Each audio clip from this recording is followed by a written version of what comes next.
Innover, financer, accompagner. La Caisse d'épargne de Midi-Pyrénées, partenaire des acteurs de l'économie. Bonjour Véronique Di Benedetto. Bonjour. Vous êtes directrice générale France d'Econocom, qui est un groupe européen de services informatiques, acteur de la transformation digitale des entreprises qui compte 8500 salariés dans 19 pays et enregistre un chiffre d'affaires de 2 milliards d'euros. Vous êtes également présidente du réseau Femmes du numérique, une émanation de Syntec Numérique qui compte 250 membres. Et vous avez accepté cette année d'être la marraine de la 5e édition des La Tribune Women's Awards.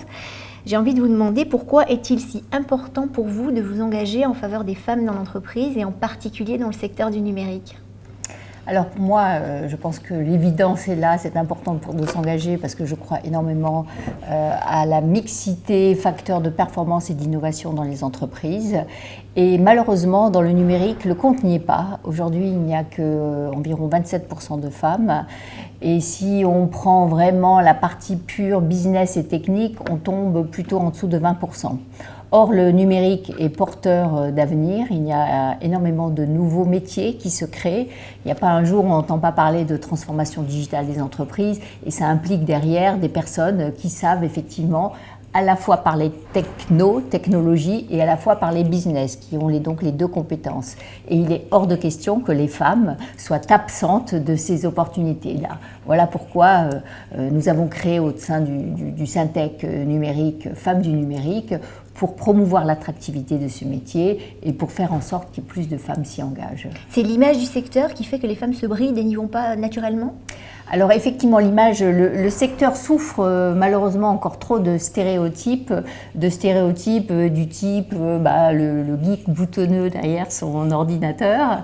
Et c'est ce qu'on veut casser. En fait, la transformation digitale est en train de casser un certain nombre de codes d'organisation, de management, de business model, de la façon d'adresser les clients. Et tout ça, évidemment, s'accompagne de numérique et de digital. Et on veut montrer que les métiers du numérique sont des métiers extrêmement riches qui demandent effectivement des compétences de chef de projet, de développement, mais surtout des compétences de savoir-être, c'est-à-dire de travailler dans des équipes pluridisciplinaires. Et j'insiste beaucoup, qui associent technologie et business. Et donc là, les femmes ont leur place. Et ce n'est plus du tout le geek boutonneux derrière son écran. Est-ce qu'il est globalement en entreprise plus compliqué pour une femme de réussir son parcours ? Est-ce que vous-même, vous avez été confrontée au cours de votre carrière au phénomène du plafond de verre ? Alors, personnellement, non, jamais. En tout cas, je ne m'en suis pas aperçue, donc j'ai dû progresser sans trop me poser des questions. En revanche, j'ai constaté que derrière moi, il y avait un manque de vivier de femmes. Il y avait un manque, mais lié et aussi au secteur du numérique dont on vient de parler, mais également, sans doute, en cherchant plus loin, qu'il y avait effectivement un manque de femmes dans des positions élevées, pour des raisons autres que le simple, je dirais, le manque de vivier dans le numérique.